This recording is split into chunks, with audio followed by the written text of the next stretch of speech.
300 luokan mestaruus 2017, 2019, 20 ja 2018. Simon Weiner voitti koko sarjan. Diesel Test.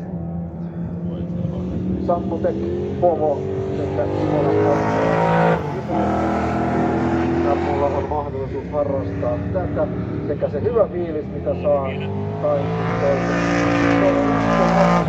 siellä onnittelut, missä Weinerin suuntaan. On asia superissa.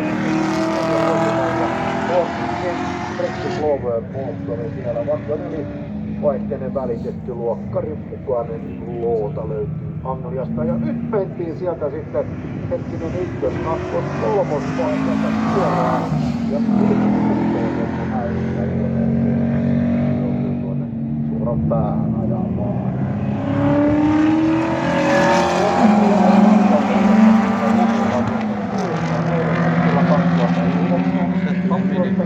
Eteenpäin on sitten seurannut ratoja Suomessa ja Ruotsissa minun sekä molempien poikien kanssa, kertoo Henrik Weiner.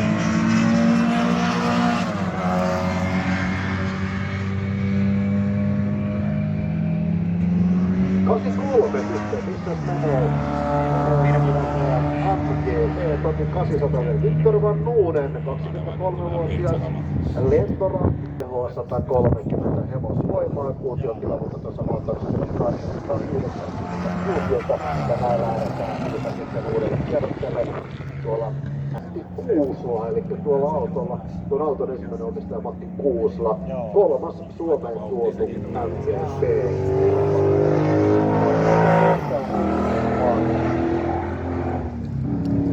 Näin on nyt taas käyty läpi tämän luokan autoja ja aika sopivasti tässä nyt olette näitä kulkeita. Mä en hirveästi kisaa seurata, mitä siellä tapahtuu, koska heti kun näitä käy läpi, niin siinä tuo havainnointikyky sitten huomattavasti ja oleellisesti rajoittuu.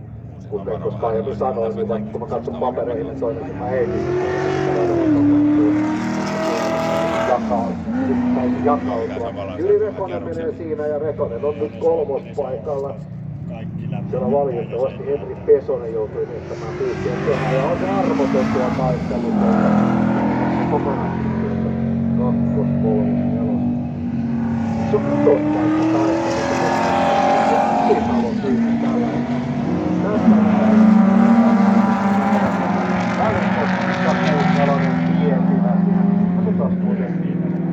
Ford-korttina Lotaria ja sen perään tulee sitten Pietilän DMV.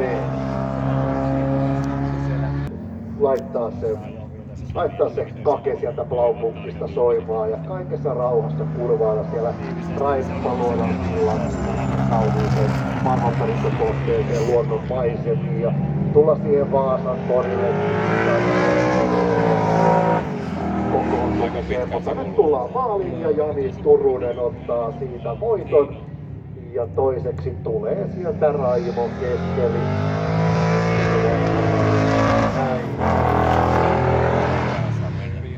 Keskeli kakkospaikan. Sitten